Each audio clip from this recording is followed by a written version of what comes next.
যুক্তরাষ্ট্রের সঙ্গে যে বাণিজ্য চুক্তিটি হয়েছে বাংলাদেশের, এই বাণিজ্য চুক্তি করার আগে এ বিষয়ে দুটি রাজনৈতিক দল বিএনপি এবং জামাত থেকে সম্মতি আসার কথা বলেছেন পররাষ্ট্রমন্ত্রী খলিলুর রহমান।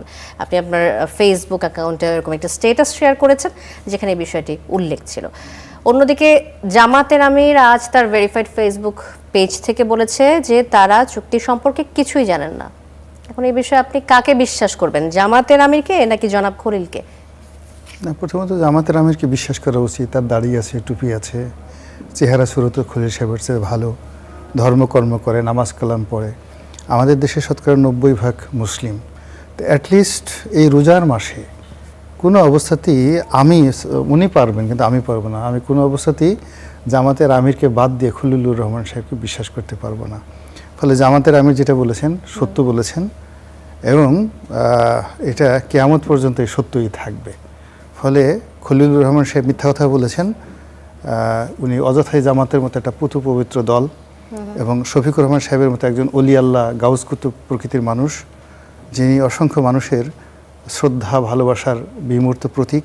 তিনি ফু দিলে অনেক মানুষের অন্তরে ঠান্ডা হয়ে যায় এবং তিনি যদি কারোর সঙ্গে মুসাহেফা করেন, হ্যান্ডশেক করেন, কাউকে জড়িয়ে ধরেন, অনেক ছোট ছোট শিশু তাদেরকে চুম্বন করেন, ওখানে একটা রহমত বরকতের যেটা মেলা বসে যায়। তো কাজেই এইরকম একজন জিন্দা অলি, তিনি কি বিপদে পড়েছেন আপনি চিন্তা করেন। যে খলিলুর রহমান সাহেব এমনি একটা ঝামেলার মানুষ। উনি কোথা থেকে উড়ে আসছেন, আমেরিকা থেকে এসে কোথা থেকে এসে হঠাৎ করে ডক্টর মোহাম্মদ ইউনূসের সঙ্গে জুড়ে গেছেন। তারপরে আসলেন কি যেন হাই প্রোফাইল একটা কি অদ্ভুত একটা নাম নিয়ে, রোহিঙ্গা বিষয়ক শরণার্থী হাই রিপ্রেজেন্টেটিভ। এরকম কথা আমার বাপেও শুনে নাই, আমিও শুনি নাই। এবং তুষার ভাইয়ের আব্বা আছেন, খুব সিনিয়র মানুষ, আমার টকশো দেখেন, সম্ভবত তিনিও জীবনে কখনো শুনেন নাই।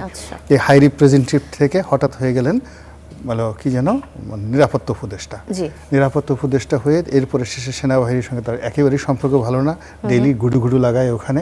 এবং ওনার কারণেই দেখা গেল জেনারেল ওয়াকারুজ্জামান সাহেবের সাথে ডক্টর মোহাম্মদ ইউনূসের মতো একটা ফেরেশতার মতো মানুষের সম্পর্ক নষ্ট হয়ে গেল। আবার উনি কোত্থেকে কীভাবে এই বিএনপির সাথে সংযোগ করে একেবারে এখানে পররাষ্ট্রমন্ত্রী হয়ে গেল। এখন উনি পুরো অনেক মানুষের চরিত্র হরণ করছেন। এর মাঝে আমরা আরেকটা জিনিস দেখলাম যে জামাত আসলে চুক্তির পরে কোনো বিরোধিতা করেনি, এমনটাই দেখেছি। এই বিষয়ে কিছু বলতে চান কিনা? জামাত বিরোধিতা করবে কেন? জামাত তো জানিই না। আপনি জামাতের চুক্তি হওয়ার পরে, তো হওয়ার পরেও তো জামাত বলছে যে আমি তো কিছুই জানি না। তারা আগে সম্মতির বিষয়টি অস্বীকার করেছে। অস্বীকার তো করেছে, তার সঙ্গে সঙ্গে আপনি বোঝার চেষ্টা করেন শান্তা, জামাত একটা সত্যবাদী দল, গাউস কুতুব ওলি আল্লাহদের দল। তারা যেটা বলে সেটা আপনাকে বিশ্বাস করতে হবে। আর যদি বিশ্বাস না করেন আপনার শরীর আগুন ধরে যাবে। আপনি এখনো পর্যন্ত কারামত বুঝেন নাই যে জামাতের কারামতটা কি। তো সেই অর্থে তারা যে একটা রিপারকাশন দেখাবেন, প্রথমত হলো যে তারা তো বিশ্বাসই করতে পারেনি যে ডক্টর মোহাম্মদ ইউনূসের মতো লোক এরকম দেশবিরোধী একটা চক্রান্ত করে একটা দেশের বিরুদ্ধে একটা চুক্তি করতে পারে। দুই নম্বর হলো যে তারা শুনছেন, এলোমেলো শুনছেন। শোনার পরে যেহেতু তারা সরকারের one of the major part, Khalilur Rahman সাহেবের সাথে তাদের সম্পর্ক হয়তো খারাপ ছিল বা রেজওয়ানার সঙ্গে তাদের সম্পর্ক খারাপ ছিল, কিন্তু ডক্টর ইউনূসের সঙ্গে তো তাদের সম্পর্ক ভালো ছিল। এবং 17 মাস ধরে মূলত সারা বাংলাদেশ চালিয়েছে জামাত, এটাই হলো বাস্তবতা। তো সেই বাস্তবতার মধ্যে আমিরে জামাত তিনি বলছেন যে তিনি এই চুক্তি সম্পর্কে কিছুই জানেন না। এবং রাজনৈতিক অঙ্গনের দুই বিশেষ ব্যক্তি দুই ধরনের কথা বলছেন।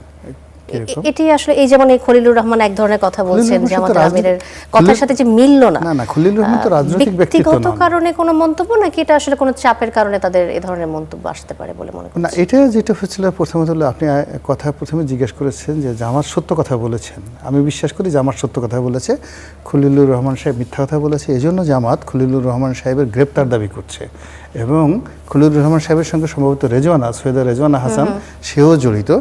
এবং জামাত মনে করে যে সৈয়দা রেজওয়ানা হাসান এবং খলিলুর রহমান এই দুজনে মিলে নির্বাচনে ইঞ্জিনিয়ারিং করে জামাতকে ঠকিয়ে দিয়েছে। ফলে আজকে যেখানে জামাতের আমির হবেন বাংলাদেশের আমিরুল মোমিনিন এবং তিনি হবেন বাংলাদেশের প্রধানমন্ত্রী, আর তার চোখের সামনে জনাব তারেক রহমান সাহেব প্রধানমন্ত্রী হিসেবে হেঁটে বেড়াচ্ছেন, ঘুরে বেড়াচ্ছেন, এটা কি যে কষ্ট আপনারা বুঝতে পারবেন না। মমতাজের সেই গানের মতো বুকটা ফাইটটা যায় আর কি, এরকম অবস্থার মধ্যে তারা পড়ে গেছে।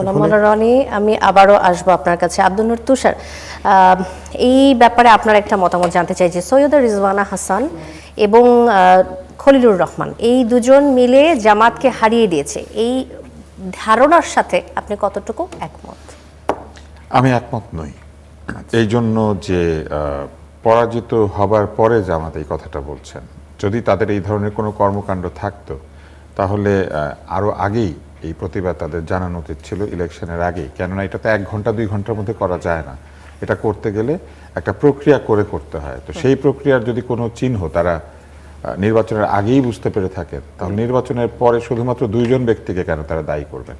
দায়ী করলে তারা সবাইকে দায়ী করতে হবে, এবং বিশেষ করে এই দুজনের যিনি নিয়ন্ত্রক বা এই দুজনের যিনি বস, ডক্টর মোহাম্মদ ইউনূসকেও তো দায়ী করতে হবে। কেননা তার সম্মতি ছাড়া কি শুধু 2 জন উপদেষ্টা নিজের ইচ্ছামতো নির্বাচনকে বিঘ্নিত করতে পারে?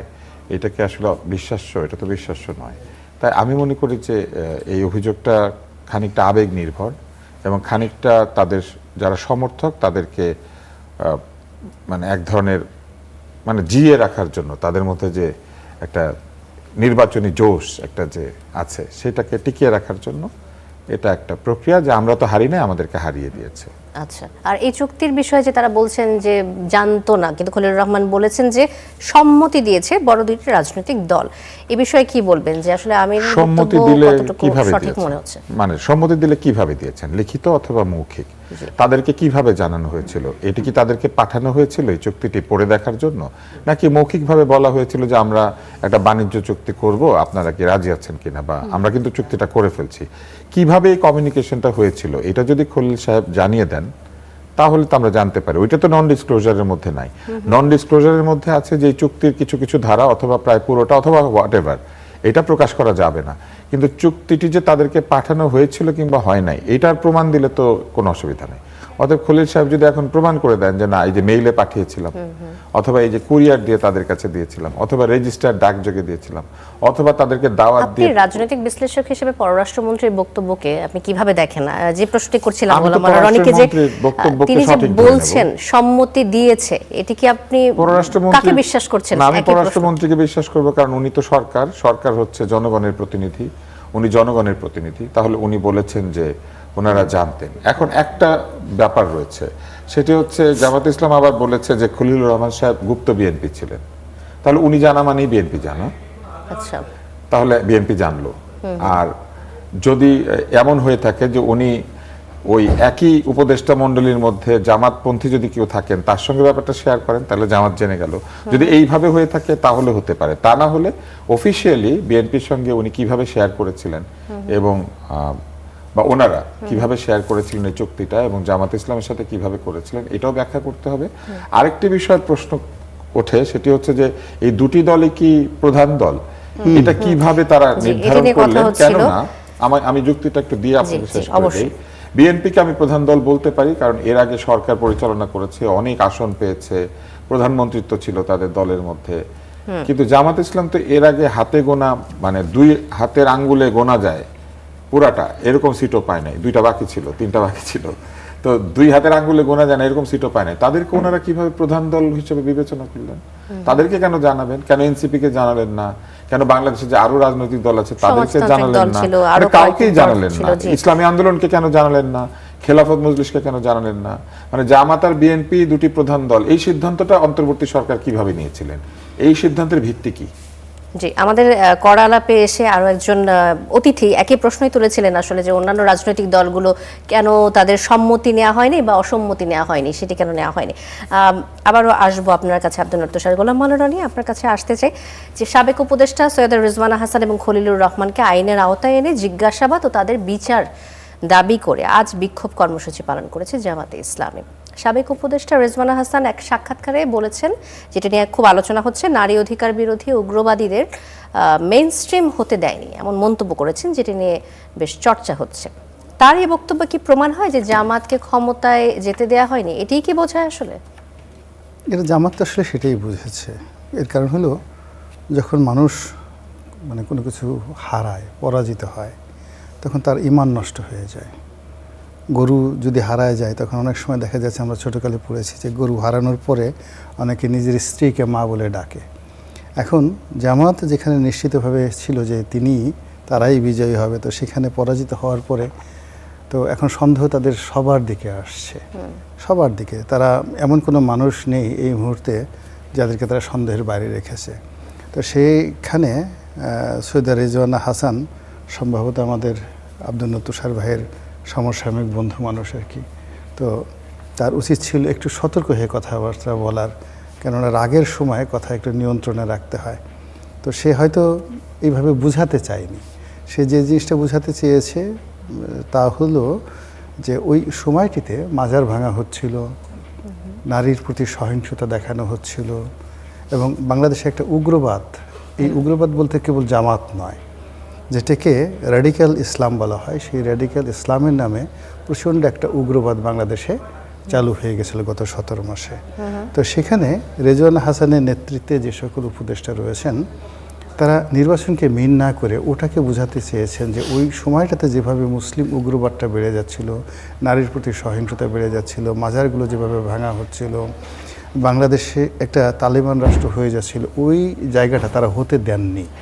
আচ্ছা, এই কথাটাই আসলে তিনি বুঝাতে চাচ্ছেন বলে পরবর্তীতে তার বক্তব্যে আমি দেখলাম। কিন্তু জামাত যেটা বলছে যে না, আসলে সে ইন্ডিকেট যাদেরকে জামাত করেছে নিজের দিকে টেনে নিয়েছে বিষয়টা। রাইট, নিজের দিকে টেনে নিয়েছে। বিকজ জামাত এখানে আসলে আমাদের দেশে তো এখনো পর্যন্ত আমরা যারা পলিটিক্যাল অ্যানালিস্ট হয়েছে আমরা তো ঠিক ওইভাবে স্পষ্ট বলতে পারি না।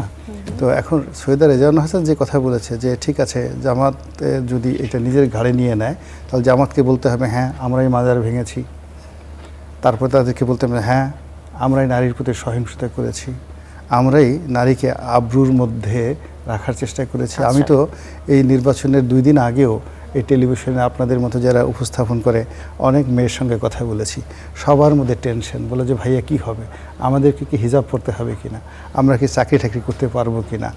তো আমাকে তাদেরকে আশ্বাস দিতে হয়েছে যে না বোন, কোনো অসুবিধা নেই, জামাত লোক ভালো, হয়তো তোমাদের জন্য একটা ভালো হিজাবের ব্যবস্থা করবে, আধুনিক আল্ট্রা মডার্ন হিজাব, যেখানে তোমাদের কোনো অসুবিধা হবে না। তো এইরকম অসংখ্য নারীর মধ্যে তারা যে ভীতি ছড়িয়ে দিয়েছিল, জামাত যদি এখন বলে যে হ্যাঁ আমরা ওটা করেছিলাম, তাহলে রেজওয়ানা হাসানের গ্রেপ্তার দাবি করা বা তার বিরুদ্ধে আন্দোলন করা, তাকে বিচারের আওতায় আনা, তাকে রিমান্ডে নেওয়া, এগুলো হতে পারে, জামাতের দাবি করতে পারে। একটা পলিটিক্যাল পার্টি সে তার যে কোনো দাবি সে করতে পারে। এখন সেই দাবিটি সরকার কতটা গ্রহণ করবে, জনগণ তার সঙ্গে কতটা সেই সামঞ্জস্য রক্ষা করে তাদেরকে সমর্থন জানাবে, তার উপরে সৈয়দা রেজওয়ানা হাসানের ভবিষ্যৎ এবং ভাগ্য নির্ভর করবে। এবং জামাত যদি জনগণকে, এটা মূল ব্যাপার হলো যে একটা সময় তো লেডি অফ দ্য ল্যাম্প, মানে লেডি অফ দ্য ল্যাম্প একটা lady with the lamp, lady with the lamp, Florence nightingale, হ্যাঁ তাকে পুড়িয়ে মারা হয়েছিল না ডাইনি বলে, জোয়ান অফ দ্য আর্ককে, জোয়ান অফ আর্ককে পুড়িয়ে মারা হয়েছিল। এখন জামাত যদি সারা বাংলাদেশে জনমত তৈরি করতে পারে যে এই রেজওয়ানা হাসান এই খারাপ, সে পুরো ইসলামকে ক্ষতি করছে, সে জামাতকে ক্ষতি করেছে, সে জান্নাতের টিকিট যেগুলো আছে সমস্ত টিকিট কাউন্টারগুলো নষ্ট করে দিয়েছে, ফলে এই তার বিরুদ্ধে বিচার হওয়া উচিত, শরীয়তি বিচার হওয়া উচিত, এবং সেই বিচারে যদি তার ফাঁসি হয়, জনগণ যদি সমর্থন দেয়, অসুবিধাটা কি? এরকম ঘটনা তো বহু ঘটেছে, বহু দেশে ঘটেছে।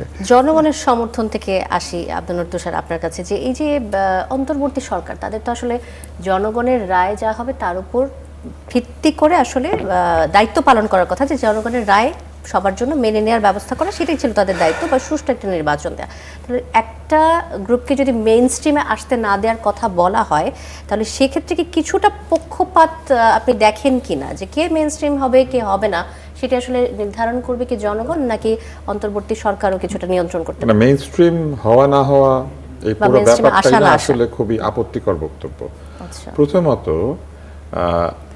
কে মেইন স্ট্রিম হবেন এবং হবেন না এটা জনগণ ঠিক করবেন। মেইন স্ট্রিমে কেউ জোর করে আসতেও পারে না, আবার জোর করে কাউকে মেইন স্ট্রিম হওয়া থেকে বিরত রাখা যায় না। জামাত যেখানে ভুলটা করেছে সেটা হচ্ছে তারা বলেছে আমাদেরকে মেইন স্ট্রিম হতে দেয় নাই। ওনারা মেইন স্ট্রিম তো, সেই জন্যই তো ওনারা ইলেকশন করেছেন, এতগুলি সিট পেয়েছেন। নিজেদেরকে মেইন স্ট্রিম মনে না করার তো একটা হীনমন্যতা। ওনারা তো মেইন স্ট্রিম পলিটিক্যাল পার্টি, সেইভাবেই তো তারা নির্বাচনে এসেছেন, প্রধান বিরোধী দল পেয়েছেন।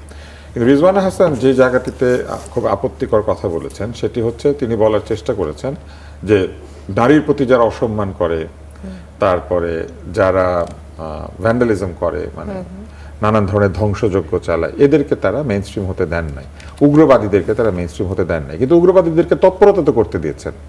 তারা কি যে উগ্রবাদটি হয়েছে বাংলাদেশে, একজন দীপদাসকে মব পুড়িয়ে সন্ত্রাস মারা হয়েছে। হয়েছে, একজন ছেলেকে ভাত খাইয়ে তারপরে তাকে পিটিয়ে মারা হয়েছে, তারপরে একাধিক বাড়িঘর লুটপাট করা হয়েছে যাদের সঙ্গে রাজনীতির কোনো সম্পর্ক নাই, গণভবনের মধ্যে থাকা কর্মচারীদের বাড়ি লুট করা হয়েছে, 32 নম্বরের পাশে রাহুলের বাড়ি সহ একাধিক সাধারণ মানুষের বাড়ি লুটপাট করা হয়েছে, এদের সঙ্গে তো রাজনীতির কোনো সম্পর্ক নাই, তাই না? তাহলে এই জিনিসগুলিকে তারা বরং ইনডেমনিটি দিয়েছেন, এই লুটপাটগুলির বিচার হবে না কিন্তু তখন সেটাকে তারা উগ্রবাদ না, মনে করেন। তখন তারা কিন্তু এটাকে উগ্রবাদও মনে করেন নাই, এটাকে ভ্যান্ডালিজমও মনে করেন নাই। যখন রাস্তাঘাটে মানুষকে অপমান করা হয়েছে, পেটানো হয়েছে, সেগুলিকেও তারা উগ্রবাদ মনে করেন না। তাহলে তিনি কাকে ঠেকিয়েছেন? এবং যখন বললেন নারীর প্রতি অসম্মানজনক, ঢাকা শহরের বুকে নারীকে অকথ্য ভাষায় গালিগালাজ করে মহাসমাবেশ হয়েছে, সেখানে এনসিপির বক্তারা গিয়ে বক্তৃতা দিয়েছেন, তারা তো সেই সমাবেশের বিরুদ্ধে একটা কথা বলেন নাই। তো তারা নারীকে অপমানিত হতে দিয়ে, মানুষকে পিটিয়ে মারা হতে দিয়ে, রাস্তাঘাটে মব হতে দিয়ে তারপর যদি বলেন আমরা এগুলিকে ঠেকিয়েছি, ব্যাপারটা এরকম যে ছোটবেলায় আমরা দেখতাম যে কৌতুক করেই বলা হতো আর কি, যে দুজন মারামারি করছে, একজনকে কেউ ধরেই রাখে নাই, তবুও সে বলে আমারে ছাইরা দে, আমারে ছাইরা দে, ছাইরা দিলে আমি মাইরা ফেলামো, মানে এটা ছিল ডায়লগ আর কি। হ্যাঁ, এই ভাষায় বলছে, তো তাকে কেউ ধরে রাখে নাই। ওনাদের অবস্থাটা ওই রকম যে আমরা কিন্তু ঠেকিয়েছি, আমরা উগ্রবাদ ঠেকিয়েছি। আসলে ওনারা উগ্রবাদিতা হতে দিয়েছেন, এবং উগ্রবাদিতা হতে দিয়ে তারপর বলছেন এরা যে যায় নাই, পারে নাই, আমরা এটাকে ঠেকিয়েছি। এটা বললে তো মানুষ বিশ্বাস করবে না। এরা আসলো কোথা থেকে? আমরা তো এই চেহারা ফ্যাসিস্টের আমলেও দেখি নাই এই ধরনের তথ্য। এই যে রিজওয়ানা হাসানের বক্তব্য, তার এই বক্তব্য কি পুরো অন্তর্বর্তী সরকারের সবার বক্তব্যকে প্রতিফলিত করে কিনা, নাকি এটা শুধুমাত্র তার ব্যক্তিগত বক্তব্য? না, এটা করে না, এটা তার ব্যক্তিগত সাক্ষাৎকার। কিন্তু তিনি যখন উপদেষ্টা হিসেবে তার সময়ের কথা বলেন এবং আমরা বলেন, তখন কিন্তু সবার হয়ে তিনি কথা বলছেন। সবার হয়ে কথা বললে তারা যে উগ্রবাদিতা ঠেকিয়েছেন এই কথা যদি তারা বলেন, তাহলে আমরা তো উগ্রবাদীদেরকে একে একে জেলখানা থেকে বেরিয়ে যেতে দেখেছি। যাদের বিরুদ্ধে প্রমাণিত উগ্রবাদের অভিযোগ রয়েছে সেরকম ব্যক্তিরা জেলখানা থেকে মুক্তি পেয়েছেন। অথচ আনিস আলমগীরের মধ্যে একজন সাংবাদিক একটা ভুয়া মামলায় প্রথমে জেলখানায় গিয়েছেন, এখনো আছেন, এবং এখনো আছেন। পরে তার নামে আরেকটা মামলা দায়ের করা হয়েছে। তারপরে কি করা হয়েছে? পান্নাকে ধরে নিয়ে যাওয়া হয়েছিল, সংবিধান নিয়ে আলোচনা করতে গিয়েছে। আনিস আলমগীরের কথা প্রসঙ্গে আসে যে অন্তর্বর্তী সরকারের সিদ্ধান্ত ছিল এটাই, এখন তো নির্বাচিত সরকার, এখন তার ব্যাপারে কি সিদ্ধান্ত নেওয়া হবে একজন সাংবাদিকের প্রসঙ্গে, যেহেতু নির্দোষ বলে দাবি করা কথা না, এরকম ভুয়া মামলা অনেকে আক্রান্ত। যেমন আমাদের সাকিব আল হাসান, ভুয়া মামলা দেওয়া হয়েছে তার নামে, সে তো হত্যা করে নাই। এখন একটা অভিযোগ হলেই কি তাকে জামিন অযোগ্য করে তাকে খেলতে না দিয়ে তাকে বিদেশে রেখে দিতে হবে? অভিযোগ সে দেশে আসুক, এসে সে কোর্টে যাক, কোর্টে গিয়ে প্রমাণ করার চেষ্টা করুক। কিন্তু এই ব্যাপারগুলি এই সরকার কিভাবে করবেন আমরা জানি না। কিন্তু অন্তর্বর্তী সরকারের কাছ থেকে চাওয়াটা এটা ছিল না। অন্তর্বর্তী সরকারের কাছ থেকে চাওয়া ছিল impartial, unbiased rule of law, যেখানে তারা আইনকে আইনের মতো করে প্রতিটি নাগরিককে সুবিচার পাওয়ার অধিকার যে রয়েছে সেটি নিশ্চিত করবেন। কিন্তু তারা কিন্তু সেটা করেন নাই, তারা বিচারকে সিলেক্টিভ করে দিয়েছেন। অন্তর্বর্তী সরকারের প্রধান উপদেষ্টা বলেছেন তোমাদের গ্রামেও তো তারা আছে, তোমাদের তেজ নাই, সে তেজ নিয়ে বেরিয়ে আসো। আমার গ্রামে কিংবা আপনার গ্রামে যদি একজন চোরও থাকে তাকে বন্দি করবে পুলিশ, আপনি আর আমি না। কিন্তু প্রধান উপদেষ্টা বলছেন তোমাদের গ্রামে নাই, উনি গ্রাম পর্যায়ে এই কাজটা করতে বলেছেন। তো তাতে করে কি হয়েছে? মানুষ লাইসেন্স পেয়ে গিয়েছে যে ইচ্ছা মতো আমি বেরিয়ে যাব, যাকে আমার মনে হয় তাকে আমি ধরবো, নিজের হাতে আইন তুলে নেবো। এটা তো উনি করেছেন। এটা করার পর ওনারা যদি বলেন যে না আমরা উগ্রবাদকে ঠেকিয়ে দিয়েছি, মেইন স্ট্রিম হতে দেই নাই, ওনারা নিজেরাই তো মেইন স্ট্রিমের লোক না। আচ্ছা, আপনি মনে করেন রিজওয়ানা হাসান মেইন স্ট্রিমের লোক? রিজওয়ানা হাসান পরিবেশ নিয়ে দৌড়াদৌড়ি করেছেন, উনি বন পরিবেশ নিয়ে কাজ করেছেন। উনি কি মেইন স্ট্রিমকে প্রতিনিধিত্ব করেন? বাংলাদেশের মেইন স্ট্রিম রাজনীতির প্রতিনিধিত্বকারী, কিংবা উনি একজন মেইন স্ট্রিম এনজিও কর্মী? মোটেও না। আপনি কি মনে করেন যে অন্য যারা উপদেষ্টা ছিলেন তার 90% মেইন স্ট্রিমের লোক কিনা? মেইন স্ট্রিম কি জিনিস এটাই তো ওনারা বোঝেন না। মেইন স্ট্রিম কি জানেন? মেইন স্ট্রিম হচ্ছে যে মানুষটা শহরের এই বিলাস ব্যসন ছেড়ে বা বিলাস ব্যসনের মধ্যে থেকেও তেঁতুলিয়া যায়, টেকনাফ যায়, পঞ্চগড় যায়, জয়পুরহাট যায়, বাংলা বান্ধা সীমান্তে যায়, গিয়ে অ্যাক্টিভিজম করে। মেইন স্ট্রিম মানে কিন্তু এটা না শহরে বসে আপনি কয়েকটা পত্রিকার গোল টেবিলে বসলেন, এম্বাসেডরদের সাথে বসে বসে খাওয়া দাওয়া করলেন, বড় বড় কিছু বিবৃতি দিলেন, বুড়িগঙ্গার পাশে দাঁড়িয়ে এক্সকাভেটরের উপরে উঠে আপনি 8-9 জন লাল গালিচা সম্বর্ধনা নিলেন, ভেকু সম্বর্ধনা। এটা কি মেইন স্ট্রিম নাকি? মেইন স্ট্রিমের কি আচরণ এটাই কিন্তু এই অন্তর্বর্তী সরকারের উপদেষ্টারা জানেন না, জানতেন না অধিকাংশ লোক। আব্দুল তুষার, আপনার কথা প্রসঙ্গে একটা প্রশ্ন চলে আসে, আইনের সুবিচার নিশ্চিত করাতে অন্তর্বর্তী সরকারকে আপনি কত মার্কস দেবেন 100-তে? -5। -5। একই প্রসঙ্গে আসবো গোলাম মাওলা রানীর কাছে, আপনি কত দেবেন? আমি তো কোনো নম্বরই দিতে চাই না, আমি উল্টো বলে শাস্তি দিতে চাই। কিরকম? কীরকম শাস্তি হলো যে এরা এই 17 মাসে আমাদের জীবনের অনেক স্বপ্নকে তারা গলা টিপে মেরে ফেলেছে। অনেক মানুষের যে ভালোবাসা, অনেক মানুষের যে ব্যবসা বাণিজ্য করার সার্ভাইভাল যে পাওয়ার, হিউম্যান কোয়ালিটি, এই পুরো জিনিসগুলোকে তারা নষ্ট করে ফেলেছে। আমাদের সভ্যতার চাকা পেছনে তারা ফিরিয়ে দিয়েছে। এবং সবচেয়ে বড় ব্যাপার হলো যে আমরা যারা অ্যাক্টিভিজম করতাম দীর্ঘদিন ধরে, তো আমরা ধারণা করতাম যে সমাজের ইনুস সাহেবের মতো মানুষ, আসিফ নজরুলদের মতো মানুষ, হিরাজওয়ানাদের মানুষ, তারা ভালো, তারা ক্ষমতায় আসলে রাজনীতিবিদদের মতো হিংসা দেখাবে না, ক্রোধ দেখাবে না, তাদের লোভ থাকবে না, লালসা থাকবে না, কামনা থাকবে না, বাসনা থাকবে না। ও মাই গড, এরা দেখি রাজনীতিবিদদের সে 100 গুণ খারাপ। এদের সবার বিরুদ্ধে দুর্নীতির অভিযোগ আসছে।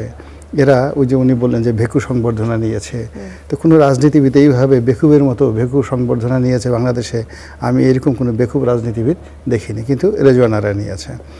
এরপরে এরা যে সমস্ত কর্মকাণ্ড করেছে, সেই কর্মকাণ্ড করার ফলে আপনি চিন্তা করুন যে শেখ হাসিনা ফ্যাসিস্ট সরকার, তার বিরুদ্ধে অনেক অভিযোগ, কিন্তু সে 2 লক্ষ কোটি টাকা ঋণ রেখে গেছে। আর বাণিজ্য উপদেষ্টা বশির বলল যে 23 লক্ষ কোটি টাকা নাকি ঋণ হয়ে গেছে। সত্য মিথ্যা জানি না, কিন্তু এটা কি করে হলো? এরপর দেখলাম অভ্যন্তরীণ জায়গা থেকে প্রায় 1.5 লক্ষ কোটি টাকা তারা ঋণ, মানে মুদ্রা ছাপিয়ে তারা 1.5 লক্ষ কোটি টাকা অভ্যন্তরীণ মার্কেট থেকে নিয়ে তারা নিজেদের জন্য খরচ করেছে।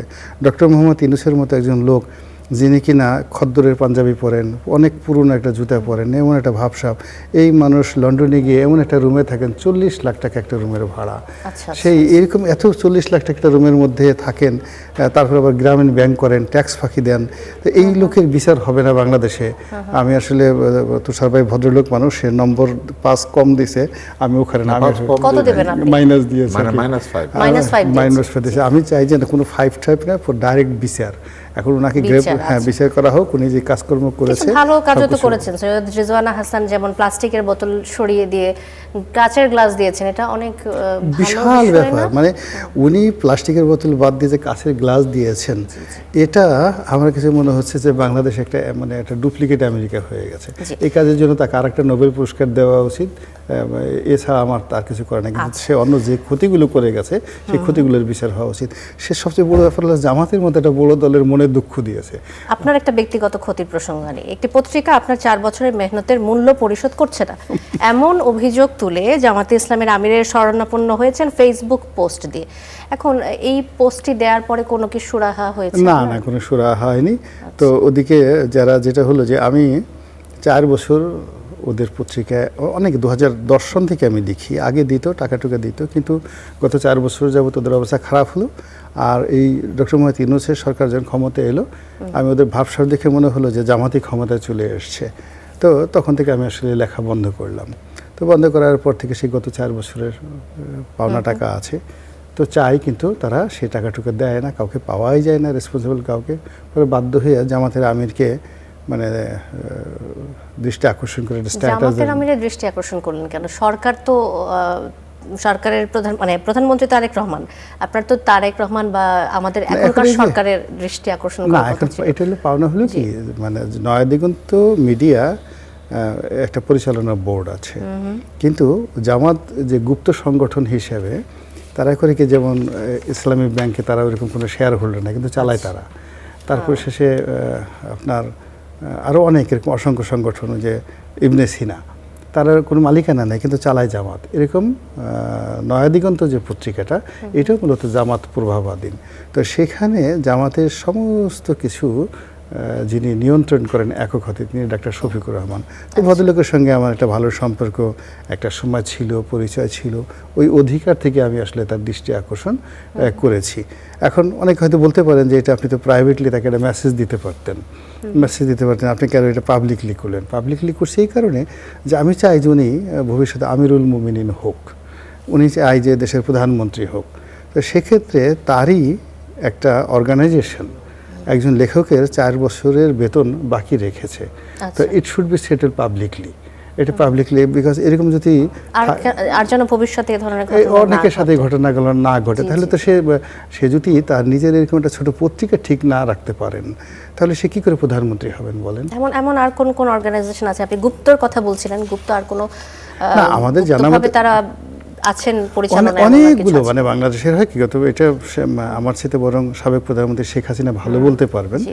মানে মূলত আপনি পল্টন, নয়া পল্টন, পুরানা পল্টন এই এলাকাতে অসংখ্য কোম্পানি দেখবেন, যেখানে দেখবেন একটা জুতার দোকান, সেখানে 10-12 জনের লোক মিলে একটা কাজ করছে। তো এরা এইভাবে বহু মানুষের, মানে জামাতের যে অর্থনৈতিক লেনদেন, এই অর্থনৈতিক লেনদেনটা ভালো না। আমি জাস্ট একটা উদাহরণ হিসেবে একটা গ্রুপের কথা বলি, মিশন গ্রুপ। তো মিশন গ্রুপ একটা ডেভেলপার কোম্পানি ছিল, জামাতের এটা মিশন গ্রুপ ছিল।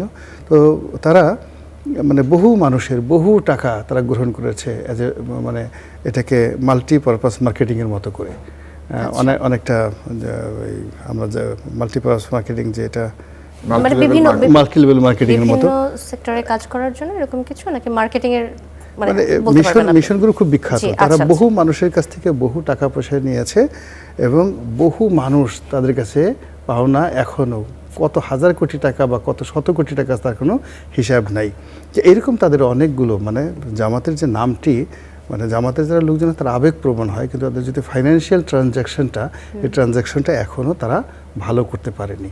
আচ্ছা, এটা হলো বাস্তবতা। জি, একটু নির্বাচন প্রসঙ্গে আসি, নির্বাচনের ফলাফল প্রসঙ্গে। ত্রয়োদশ জাতীয় সংসদ নির্বাচন, বিএনপি ও জামাত ইসলামের প্রাপ্ত ভোটের ব্যবধান যদি আমরা একটু লক্ষ্য করি, যে 297 আসনের কেন্দ্রভিত্তিক বিস্তারিত ফলাফল বিশ্লেষণে দেখা গেছে ধানের শীষ প্রতীক নিয়ে প্রতিদ্বন্দ্বিতা করা বিএনপি প্রার্থীরা মোট 3,74,68,994 ভোট পেয়েছেন।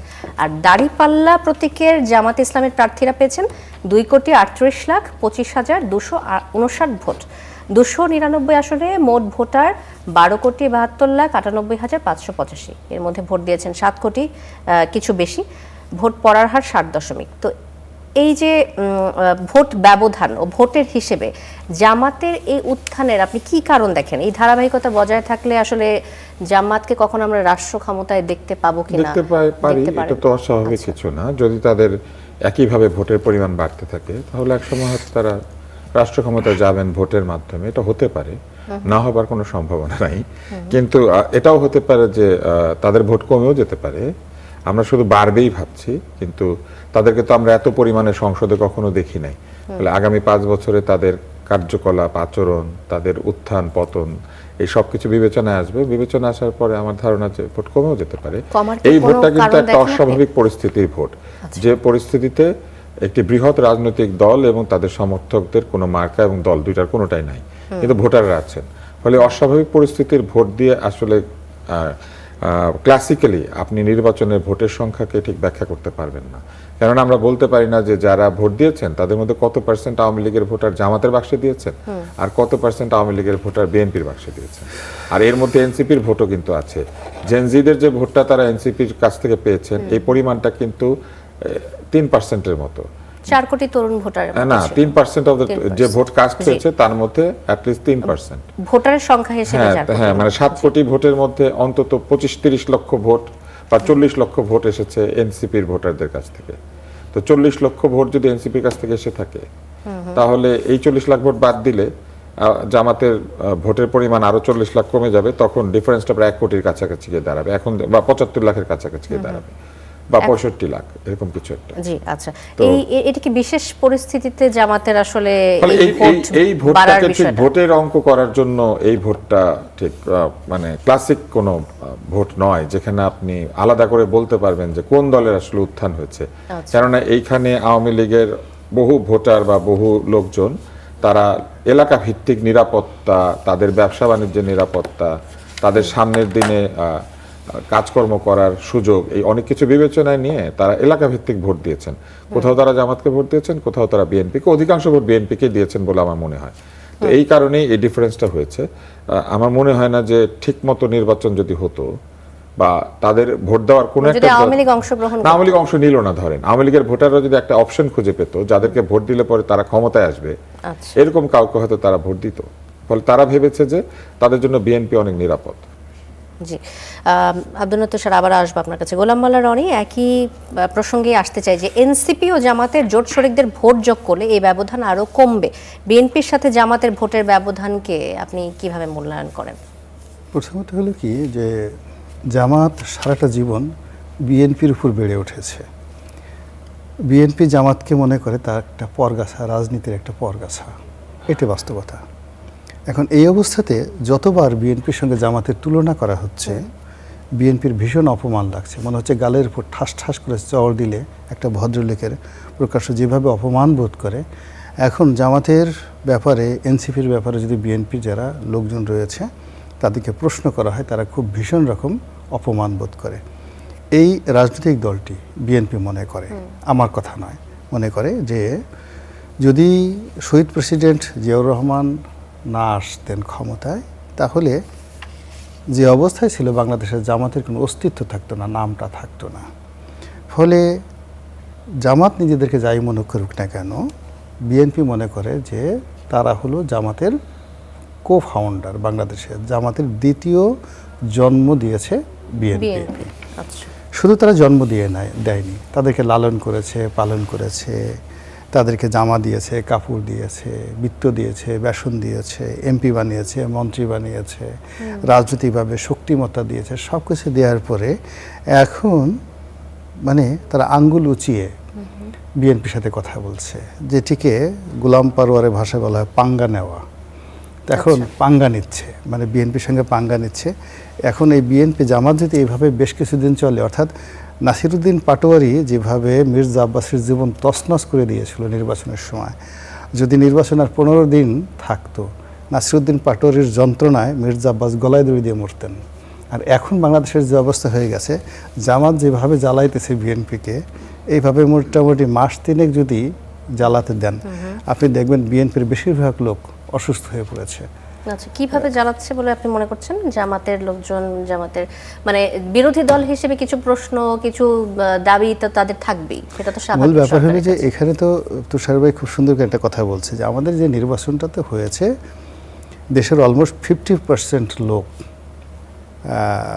আওয়ামী লীগের নেতৃত্বে যারা আছেন, তারা এই নির্বাচন থেকে দূরে থাকতে চেয়েছিল বা তাদেরকে দূরে রাখা হয়েছে। This is one. Second thing হলো এদের একটা বিরাট অংশের উপর চাপ প্রয়োগ করা হয়েছে, একটা অংশের উপরে তোমাদেরকে ভোট কেন্দ্রে আসতে হবে, যদি না আসো ইত্যাদি ইত্যাদি হবে। থার্ডলি হলো এই আওয়ামী লীগের যারা ভোটার আছে তাদেরকে ইনফ্লুয়েন্স করা হয়েছে। একটা হলো ভয় দেখানো হয়েছে, ইনফ্লুয়েন্স করা হয়েছে যে তোমরা যদি আমাদেরকে ভোট দাও, আমরা তোমাদেরকে এই সুযোগ সুবিধা দেব। ফলে 300টি সংসদীয় আসনে 300 রকম যাকে বলা হয় রসায়ন তৈরি হয়েছে আওয়ামী লীগের ভোট নিয়ে। আচ্ছা, ফলে এই যে ফলাফল আমরা যেটা দেখছি, এই ফলাফলটা আসলে জেনুইন ফলাফল নয়। জেনুইন ফলাফলটা হলো আপনি দেখবেন যে আপনি যখন কথা বলছিলেন তখন আমি দেখলাম যেটা এটার সাথে কিছুটা প্রাসঙ্গিক, বাট আমি একটু বলে নিই বিখ্যাত কথা। হযরত আলী রাদিয়াল্লাহু তাআলা আনহু একটা কথা বলেছেন যে এমন একটা জমানা আসবে, যে জমানায় যে হত্যা করবে মানুষকে, সে জানবে না যে কখন আমি কেন এই মানুষটিকে হত্যা করছি, জাস্ট হত্যা করে দিল। আর যিনি হত্যাকারী সে মৃত্যুর পূর্বক্ষণ পর্যন্ত জানবে না যে আমাকে কেন মারা হলো। এখন আপনি দেখেন যে আমাদের এই সমাজ এখন অনেক কিছু হচ্ছে যেটার কোনো কার্যকারণ নেই। যে কাজী সেও বলতে পারে না যে আমি কেন কাজী হলাম, আর যে পাজি হয়ে যাচ্ছে সেও বলে না যে আমাকে কেন লোকজন পাজি বলছে। এত বড় একটা ইলেকশন হলো, আপনি দেখবেন কারো মনে আনন্দ নেই, কারো চেহারার মধ্যে সেই বিজয়ের জৌলস নেই, কারো চেহারার মধ্যে পরাজিতের যে গ্লানি, সেই গ্লানি নেই। মানে এখানেই মনে হচ্ছে যে ইঞ্জিনিয়ারিং, দেয়ার আর সামথিং ইঞ্জিনিয়ারিং, সুপার মানে যাকে বলা হয় ফিউশনাল ইঞ্জিনিয়ারিং করা হয়েছে নির্বাচনে। এবং এটা এখন এখন অলমোস্ট সবাই বলছে, কিন্তু কিছুদিন পরে দেখবেন যে জামাতের আমিরকে জিজ্ঞাসা করা হয়েছে যে আপনি যে ইঞ্জিনিয়ারিংয়ের কথা বললেন, তো আপনার কাছে এই ব্যাপারে ডিটেলস জানতে চাই। তো তিনি বলেন যে যেহেতু আমার কাছে কোনো তথ্য এবং প্রমাণ নেই, আস্তে আস্তে এগুলো সামনে আসছে, ফলে আমি ওইভাবে বলতে পারি না, কিন্তু ইঞ্জিনিয়ারিং যে হয়েছে এটা একেবারে সর্বজন বিদিত। তো এইরকম একটা জিনিস হয়ে গেছে টিল নাও। আমরা এখন পর্যন্ত শান্তা আপনাকে বলি, আমরা কিন্তু এখনও পর্যন্ত গবেষণা করে বের করতে পারিনি যে 2024 ইঞ্জিনিয়ারিং সনের হলেও জামাত তো ফলাফল মেনে নিয়েছে, মেনে নিয়ে তারপর তারা হয়তো কিছু আসনের বিষয়ে অভিযোগ করেছে, মূল ব্যাপারটা ছিল কি জানেন, এইটাকে এখন বলা হয় যেমন আগে ছিল রাতের নির্বাচন, বিনা প্রতিদ্বন্দ্বিতা নির্বাচন, এরপর ছিল আমি ডামি নির্বাচন বা আমি এবং মামুদের নির্বাচন। এইবার এখনো পর্যন্ত এইবার যে ইঞ্জিনিয়ারিংটা, এটা নামটা এখন আমরা দিতে পারিনি। উই আর সো সারপ্রাইজড, মানে এরকম সারপ্রাইজ হয়ে গেছে যে আমরা এখন পর্যন্ত এটার নামটা খুঁজে নাম দিয়ে দেন, আপনি তো লেখালেখি করেন, আরো সময় নেবে, নাম দিতে সময় নেবে। তো এরকম নাম হয়ে যাবে, যেমন দরবেশের নাম হয়ে গেছে, বিভিন্ন নাম হয়ে গেছে, এরকম নাম হয়ে যাবে। তো এখন এটা নিয়ে আমরা সবাই খুব সারপ্রাইজ হওয়ার কারণে কি হচ্ছে, নির্বাচনের আগে যে সমঝোতাগুলো হয়েছিল বিভিন্ন পক্ষের সঙ্গে, দেশি পক্ষ বিদেশি পক্ষ রাজনৈতিক দল গোপনে প্রকাশ্যে অনেকগুলো, এখন তারই একটা দেখেন প্রকাশ হয়ে গেল এই যে মার্কিন যুক্তরাষ্ট্রের সঙ্গে চুক্তি নিয়ে, মানে যেটা খলিলুর রহমান সাহেব বললেন। তদ্রূপ জামাতের সঙ্গে বিএনপির একটা সমঝোতা হয়েছিল। আপনার মনে আছে যে একটা সময় তারেক রহমান সাহেব বলেছিলেন যে কি ধরনের সমঝোতা, জাতীয় সরকার গঠন এরকম কিছুর কথা কি ইঙ্গিত করছেন আপনি? সে কথা তো বলাই হয়েছে, তারেক রহমান সাহেব তো বলেছেন যে আমরা জাতীয় সরকার গঠন করব। আবার জামাতও বলেছে আমরা নির্বাচনে জয়লাভ করলো যেভাবে করি না কেন আমরা একটা জাতীয় সরকার গঠন করব। কিন্তু যেভাবে সরকার গঠন হয়েছে সেই কমিটমেন্টটা তো আমরা কারো মুখে এখন সেই কথাটা শুনতেছি না জামাতের মধ্যে থেকে। 2 নম্বরে যেটা হচ্ছে যে এখানে ডক্টর মোহাম্মদ ইউনূসকে প্রেসিডেন্ট করা থেকে শুরু করে মানে অনেক ব্যাপারে কিন্তু বিএনপির পক্ষ থেকে বলা হয়েছিল যে নির্বাচনের পর আমরা তাকে রেখে দিতে পারি, এখন মির্জা ফখরুল সাহেব বলতেছেন যে প্রেসিডেন্টকে কেন পাল্টানো হবে, এখনও তো প্রেসিডেন্টের সময়সীমা আছে, সুপ্রু সাহেবের যেহেতু সাংবিধানিক সরকার, হ্যাঁ এটা তার সময় আছে। এই কথা শোনার পর আপনি চিন্তা করেন ডক্টর মোহাম্মদ ইউনূস এবং তার সাথে যারা সম্পৃক্ত লোকজন ছিলেন ইনক্লুডিং রেজওয়ানা, কারো হৃদয়ে পানি আছে বলেন তো? সবার মধ্যে একটা হাহাকার তৈরি হয়ে গেছে। এবার এই সরকারকে নিয়ে একটু কথাবার্তা বলি। আব্দুল তুষার, আপনি যদি আমাদেরকে বলেন যে এই সরকার ক্ষমতা গ্রহণ করার পর থেকে চাঁদাবাজ সন্ত্রাসীরা তালিকা করে খুব শিগগিরই ব্যবস্থা নেওয়া হবে এমন কথা বলেছেন আমাদের স্বরাষ্ট্রমন্ত্রী। ভূমি অফিসের বারান্দায় বসে থাকলেন প্রতিমন্ত্রী, কাউকে না পেয়ে তিনি ক্ষোভ জানিয়েছেন, এমন ঘটনা দেখলাম। ঢামেকে আকস্মিক পরিদর্শন, দালালমুক্ত হাসপাতালের ঘোষণা স্বাস্থ্যমন্ত্রী। আবার এদিকে প্রবাসীদের স্যার সম্বোধন করার কথা বলেছেন বিমানমন্ত্রী আফরোজা খানম রিতা। তো এই যে বিষয়গুলো, মন্ত্রীদের কাজের শুরুটা কেমন দেখছেন? শুরু থেকেই তারা যে অ্যাক্টিভ একটা ব্যাপার স্যাপার আমরা দেখছি যে খুব কাজের মানে উদ্যোগ উন্মাদনা অনেক বেশি, কিন্তু সেটিকে আসলে কতদিন থাকবে, আসলে এটার ফলাফল জনগণ পাবে কিনা, কি মনে করছেন? কাজ অনেক ধরনের হয়, কিছু কাজ হচ্ছে জনপ্রিয়তা দ্রুত পাওয়ার লক্ষ্যে, কিছু কাজ হচ্ছে আপনি খুব দেখাতে চান যে আমি খুব কাজ করছি, আরেকটা হচ্ছে কাজ করবেন ফলাফল দেখে লোকে বুঝবে যে কাজ হয়েছে। তো আপনি যে কয়েকটা কথা বললেন, প্রথমত প্রবাসীদেরকে স্যার ডাকলাম, তাতে করে প্রবাসীদের কি কোনো জীবনের বা মানের তাদের যে সুযোগ সুবিধার কোনো কিছু পরিবর্তিত হবে? আপনি ডাকলেন স্যার, কিন্তু স্যার ডাকলে কি তাদের যে অভাব অভিযোগ সেগুলি দূর হয়ে যাবে? সেটা তো হবে না। তাহলে প্রবাসীদেরকে স্যার ডাকার সঙ্গে প্রবাসীদের মূল সমস্যার সমাধানের কোনো সম্পর্ক নেই। যেমন আপনি যদি মধ্যপ্রাচ্যে যান তাহলে দেখবেন যে প্রবাসীরা সেখানে দীর্ঘ সময় থাকেন কিন্তু তাদের স্ত্রী পরিজনকে সেখানে নিতে পারেন না। এটি নিয়ে কোনো নেগোসিয়েশন হয় নাই যে প্রবাসীরা যেন তাদের স্ত্রী পরিজন সহ এখানে থাকতে পারেন, ওই সময়টাতে অন্তত স্ত্রীকে আনা নেওয়া করতে পারেন, এরকম একটা সুযোগ তৈরি করার কোনো নেগোসিয়েশন হয় নাই। কিন্তু তাহলে এইটা যদি করা যেত তাহলে তাকে স্যার না ডাকলে সে খুশি হতো।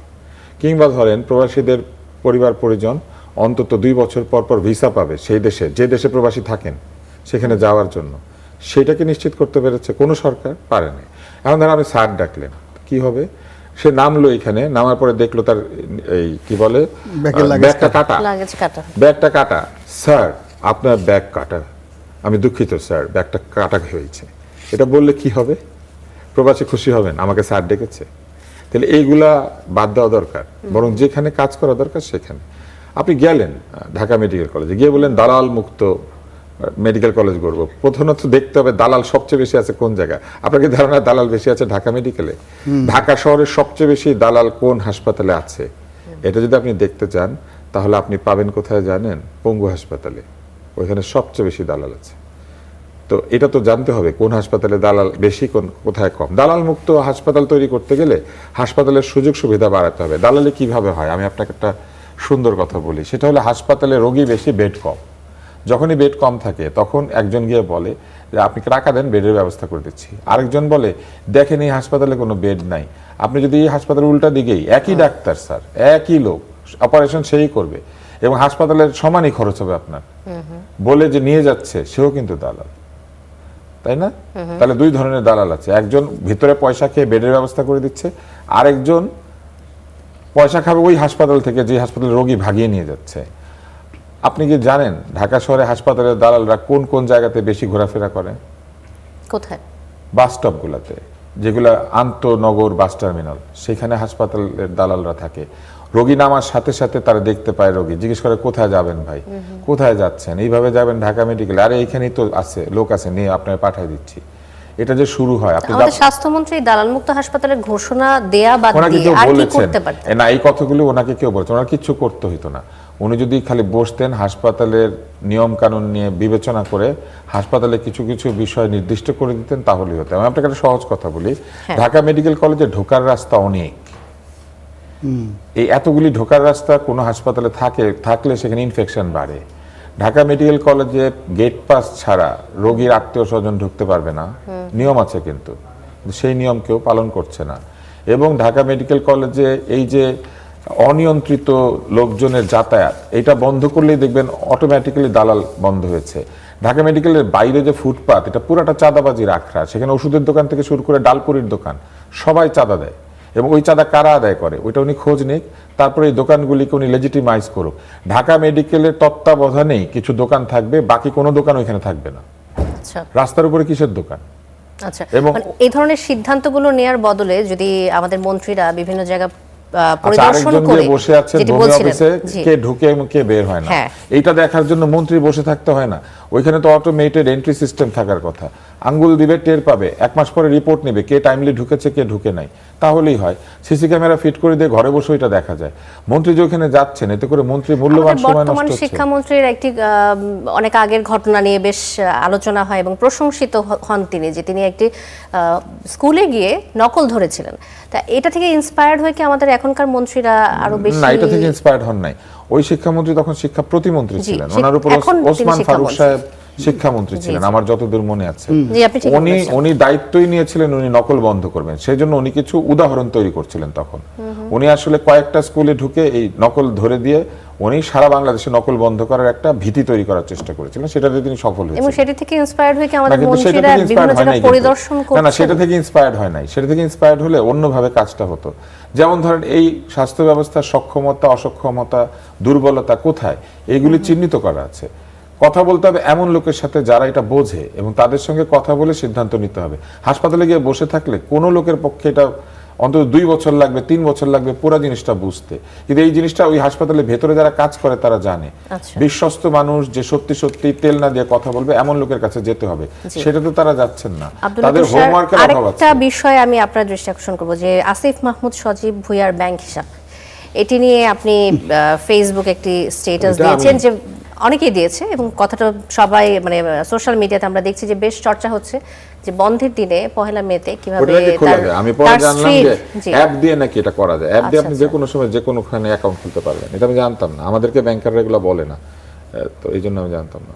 কিন্তু অ্যাপ দিয়ে খুলেছে আমি বুঝলাম, কিন্তু পহেলা মেতে অ্যাপ দিয়ে খুলেছে, ব্যাপারটা কিন্তু এরকম। ছুটির দিনে মনে পড়েছে অ্যাকাউন্ট খুলতে হবে, এবং এটা একটি ছাত্র অ্যাকাউন্ট। আর কোনো বিষয় আছে কি যে অ্যাপ দিয়ে খোলার পরও পেপার সাবমিশনের কোনো অ্যাপ্রুভালের বিষয় কি আছে? থাকতে, হ্যাঁ কারণ অবশ্যই holiday তে কি কেওয়াইসি আসলে করতে এগুলো হয়। করা যায় কি না? কেওয়াইসি করতে হয়। আপনি যখন অ্যাপ দিয়ে অ্যাকাউন্ট খুলবেন কেওয়াইসি করতে হয়, কেওয়াইসি অ্যাপের ভিতর দিয়েও করা যায়। যে 2 টাকার বিষয় ছিল। এনআইডি দিতে হয়, কিন্তু ওইখানে যেটা ঘটেছে তারা বলেছেন যে 500 টাকা দিয়ে নাকি অ্যাপে অ্যাকাউন্ট খুললে জি, ওইখানে আবার 100 টাকা ব্যাংক ফেরত দেয়, মানে ব্যাংক তাকে উৎসাহ দেয় যে অ্যাপ দিয়ে অ্যাকাউন্টিং করো। 100 টাকা নাকি ব্যাংক নিজেই দিয়ে দিয়েছে, দেওয়ার পরে নাকি 600 টাকা হয়েছে, ওইটার উপর নাকি ব্যাংক আবার ইন্টারেস্টও দিয়েছে 600 টাকার উপরে। আচ্ছা, আচ্ছা। তাতে নাকি কিছু ইন্টারেস্ট হয়েছে, এবং সেই ইন্টারেস্টের থেকে ব্যাংক নাকি আবার আয়করও কেটেছে। সেই আয়কর হচ্ছে 3 টাকা, কারণ 15% কেটেছে, তার যেহেতু টিন নাই। এই সব কিছু মিলিয়ে এই টাকাটা বলেছে। কিন্তু আরেকটা প্রশ্ন তখন আসবে, যিনি এত কষ্ট করে ছুটির দিন একটা অ্যাকাউন্ট খুলে ফেললেন, তিনি সারা বছর ওইখানে আর কোনো টাকা জমা দেন না, এমনকি ফ্রিজে 100 টাকা পেয়েছেন, ওই 100 টাকাও তুলেন নাই। এইটা তো একটু চিন্তার বিষয়। আমি আপনার কথা থেকে মানে টিন ছাড়া অ্যাকাউন্টের কথা বলছিলেন আপনি? হ্যাঁ, টিন ছাড়া অ্যাকাউন্ট তো খোলা যায়। আপনার যদি টিন না থাকে তখন 15% করে আয়কর কাটবে, যেটা সাধারণ অবস্থায় টিন টিন জমা দিলে সাবমিশন মনে 10% হয় কাটে। এখন করতে হয় এরকম একটি না, বিষয়ে করতে হয়, বাধ্যতামূলক করা হয়েছে। করতে হয়, কিন্তু আপনি যদি জমা না দেন তাহলে আপনাকে 15% আয়কর কাটা হবে। এটা হচ্ছে আপনার শাস্তি আর কি। আচ্ছা, যে আপনার হয়তো টিন নাই, কিন্তু আপনার যদি টিন না থাকে তাহলে আপনার যে কোনো প্রফিট থেকে কর কাটা হবে 15%, টিন থাকলে কাটবে 10%। আচ্ছা, আসিফ মাহমুদ সজীব ভুঁইয়ার ব্যাংক অ্যাকাউন্ট এবং তার স্ত্রীর অ্যাকাউন্টে দেখার পর তার উপর কি আপনার আর কোনো সন্দেহ আছে মনে না, আমি তো করেন? সন্দেহ করি নাই, আমি ব্যাপারটা এবং দেখে আমি আমার মজা লেগেছে। বলছি যে তার আমি যে কিন্তু- আর্থিক আমি কিন্তু প্রশ্নটা সজীব ভুঁইয়াকে করি না, আমি কিন্তু প্রশ্নটা করেছিলাম প্রাইম ব্যাংকে। জি। কারণ প্রাইম ব্যাংকে এক সময় আমার ব্যবসায়িক অ্যাকাউন্ট ছিল, এত কাগজপত্রের কাহিনী তারা বলতো, এত কিছু বলতো, তো আমি হঠাৎ অবাক হয়েছি যে ছুটির দিনে অ্যাকাউন্ট খুলতে দেয়, তারপরে মাত্র 600 টাকা দিয়ে অ্যাকাউন্ট চালু রাখতে দেয়। ঠিক আছে, অ্যাকাউন্ট প্রসঙ্গ থেকে মানে আসিফ মাহমুদ সজীব ভুঁইয়ার যে দুর্নীতির অভিযোগ সেটি প্রসঙ্গে আসে যে দুর্নীতির তার অভিযোগ তদন্ত তাকে করবে নিয়ে যে সরকার। দুর্নীতির কথা বলা হচ্ছে দুর্নীতির অভিযোগ সে তদন্ত বিষয়ে করবে আপনি সরকার, কি বলবেন? এটা তো আমি বলতে পারি না, এই জন্য যে অভিযোগ তো যে কারণে নামে হতে পারে, তদন্ত করবে সরকার। ঠিকমতো যদি তদন্ত হয়, তদন্ত যদি কম্পিটেন্ট লোকজন করে এবং তারপরে যদি কিছু ধরা পড়ে পড়বে, না পড়লে পড়বে না। কিন্তু ওইখানে আরেকটি প্রশ্ন আমার আসে, সেটি হচ্ছে যে 85 লক্ষ টাকার একটি ট্রানজাকশন আছে তার অ্যাকাউন্টে, এবং যেটা অল্প কিছু দিনের মধ্যেই আর কি। তো 85 লক্ষ টাকা ট্রানজাকশন যার আছে, সে কেন হঠাৎ লাগুনা চালাতে চেয়েছিল নাকি, একবার বলেছিল যে লাগুনা চালাতে পারবে, চাকরি বাকরি না, এরকম শুনেছি আর কি, আমি জানি না। আচ্ছা, তো এত টাকা অ্যাকাউন্টে রেখে কেন একবার লাগুনা ড্রাইভার হতে চাকরি চেয়েছিল? চেয়েছিলেন এরকম একটা না, কথা না, এসেছে। লাগুনা ড্রাইভার হয়ে যাবেন এরকম কিছু একটা বলেছিলেন মনে হয়, আমি জানি না, হয়তো বলেছিলেন। আর আরেকবার হচ্ছে উনি ইদানিংও বেশ হাঁসের মাংস জিনিসটাকে উনি বেশ বিদ্রুপাত্মক ভাবে নিয়েছেন, বলেছেন যে টকশো করে হাঁসের মাংস খাচ্ছেন, বন্ধু বান্ধব নিয়ে ছবি টবি দিচ্ছেন। আমার এগুলা ভালোই লাগে, এগুলা দেখতে আমার ভালো লাগে, এগুলোকে নিয়ে কিন্তু আমার কোনো অভিযোগ নাই।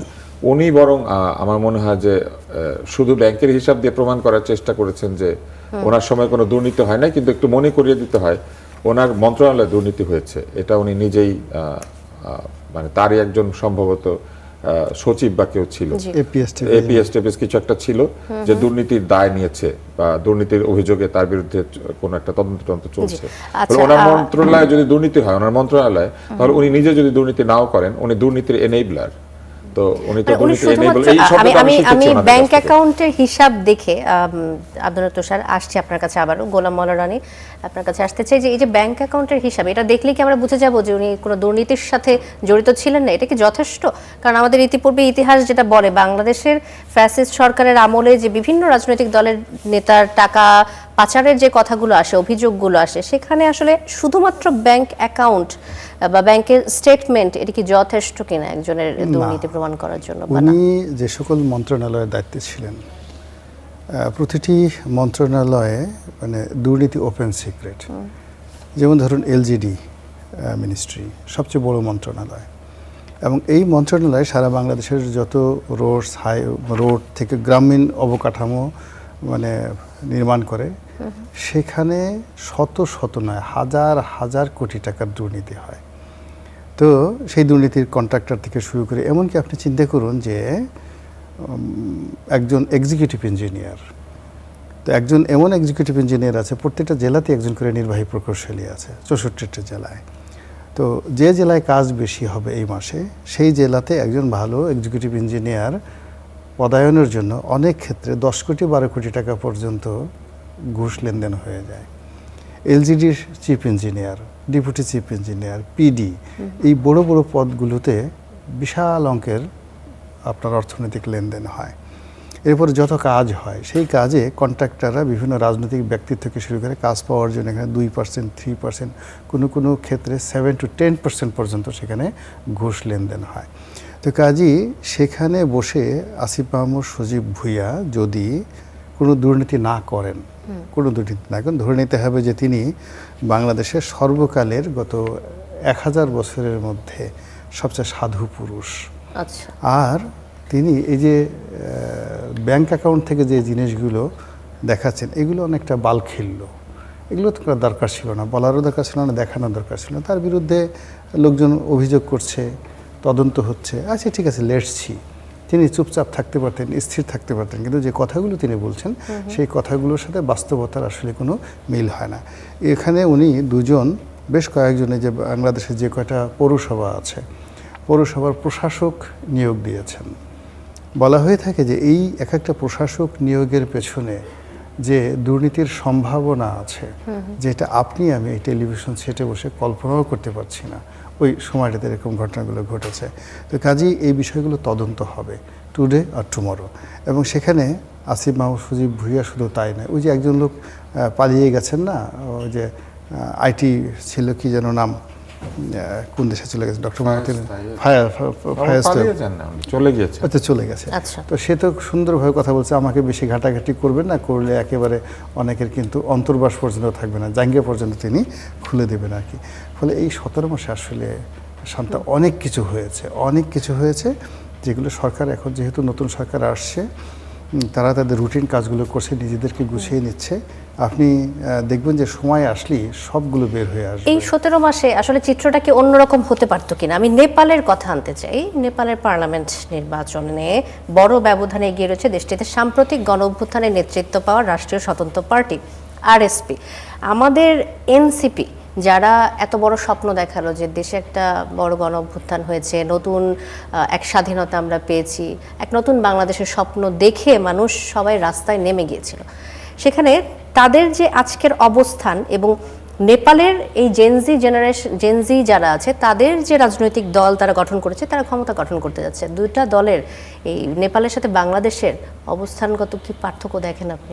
অনেক, নেপাল ঐতিহাসিকগতভাবে পলিটিক্যালি অনেক ম্যাচিউর বাংলাদেশের তুলনায়, হিস্ট্রিক্যালি। এবং তাদের দেশে মানে যে সমস্ত লোকজন আছে তাদের বিশ্বস্ততা, যেমন নেপালের সৈনিকদের মধ্যে একটা সম্প্রদায় আছে গুর্খা। তো এরা সেই মুঘল জমানা থেকে বিভিন্ন জমানাতে বিশ্বস্ত হিসেবে পরিচিত সারা দুনিয়াতে। এবং এই সমস্ত লোকদেরকে ব্রিটিশরা, মুঘলরা, মানে ইন্ডিয়ান আর্মি, ইভেন এখন নেপালের মানে আলাদা একটা রেজিমেন্টই আছে, গোর্খা রেজিমেন্ট আছে ইন্ডিয়ান আর্মিতে। তো যার জন্য ওদের যে ট্র্যাডিশন, ঐতিহ্য, বিশ্বস্ততা, ন্যায়পরায়ণতা, সততা, অনেক ব্যাপারে ওদের কতগুলো যাকে বলা হয় ঐতিহ্য রয়েছে। কিন্তু সেই ক্ষেত্রে আমরা বাঙালিরা আমাদের সেই ঐতিহ্যটা আমরা এখন পর্যন্ত গড়ে তুলতে পারিনি।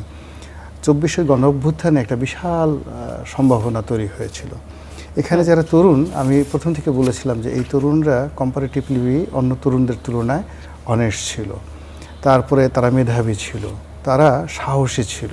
এবং আমি, তুষার ভাই, আমরা সবাই আছি, আমরা কিন্তু শেখ হাসিনার মানে ফ্যাসিস্ট রেজিমে ভীষণ রকম নির্যাতিত হয়েছি। ফলে যখন তারা এলো, বিশ্বাস করেন অবাক বিষয়ে আমি এই ছেলেগুলোর দিকে তাকিয়ে থাকতাম। আমি মনে প্রাণে চাইতাম যে এরা ভালো করুক, কিন্তু সর্বনাশ হলো যে এদের সাথে এমন সব টাউট বাটপার এদের মাথার উপর এসে বসে পড়েছে, যারা বাংলাদেশের স্বীকৃত না, ইন্টারন্যাশনালি স্বীকৃত টাউট এবং বাটপার। তো এই ছেলেগুলোর যত সম্ভাবনা আছে এই বাটপারগুলো সব নষ্ট করে দিয়েছে। 2 নম্বর হলো যে ক্ষমতার বাইরে। শুরুর দিকে আসলে এনসিপির অবস্থান ভালো ছিল, পরবর্তীতে এখনো মানে এখন তার সম্ভব নয়। মানে এখানে যারা যারা নেতৃত্বে আসছে, ধরেন অ্যাটলিস্ট 50 জন ছেলে বা মেয়ে যারা ছিলেন, যারা আমাদের অ্যাভারেজ যারা রাজনীতি করি, তাদের যে স্ট্যান্ডার্ড আছে, লেখাপড়ার স্ট্যান্ডার্ড, নীতিনৈতিকের স্ট্যান্ডার্ড, সব দিক থেকে এদের অ্যাভারেজ স্ট্যান্ডার্ড ভালো ছিল। কিন্তু সমস্যা হলো যে এরা যাদেরকে ক্ষমতায় বসিয়েছে, রাষ্ট্র ক্ষমতা যাদেরকে বসিয়েছে এবং যাদের হাতে নেতৃত্ব, মাহফুজ শেষ পর্যায়ে চলে এসেছে। মাহফুজ কিন্তু একটা সুন্দর একটা কথা বলেছে যে এখানে আমাদেরকে আসলে শিল্ড হিসেবে দেখানো হতো, কিন্তু মানে তারা নিজেদের মতো কিচেন ক্যাবিনেটের সিদ্ধান্ত নিত এবং সেই কাজগুলো করতো। ফলে এদের সাথে আসলে চিট করা হয়েছে। আচ্ছা, গোলাম মাওলা রনি, ধন্যবাদ আপনাকে। আব্দুল নূর তুষার, এই প্রসঙ্গে আপনার সাথে একটু 30 সেকেন্ডের মতো যদি যোগ করেন যে আমাদের দেশে এনসিপি কেন সেই অবস্থান তৈরি করতে পারলো না? এনসিপি সেই অবস্থান তৈরি করতে পারে নাই কেননা শুরু থেকেই তাদের কাজের মধ্যে এবং কথার মধ্যে বৈপরীত্য ছিল, কথা এবং কাজে মিল ছিল না। এবং তাদের নেতাদের মধ্যে পতিত ফ্যাসিস্টের যে চরিত্র সেটা প্রকাশিত হয়েছিল। তারা অন্যের মত প্রকাশকে বন্ধ করতে চাইছিলেন। তারা জুতা পিটা, গলায় জুতার মালা ঝোলানো, মানুষকে গালিগালাজ করা, বড়দেরকে অপমান করা, বয়োজ্যেষ্ঠদেরকে এক ধরনের হেয় করে কথাবার্তা বলা, এই সব থেকে শুরু করে নিজের হাতে আইন তুলে নেওয়া, চাঁদার নামে বা ডোনেশনের নামে চাঁদা আদায় করা, এরকম নানান কিছু তারা করছিলেন। তারপরে নানান ধরনের মবকে মুচলেকা দিয়ে বা বিভিন্নভাবে থানা থেকে ছাড়িয়ে আনা, এইসব কর্মকাণ্ড দেখে মানুষ ধারণা করেছে যে তাদের কাছে আসলে মানুষ নিরাপদ থাকবে না। সেই কারণে তাদেরকে অনেক অনেক ধন্যবাদ।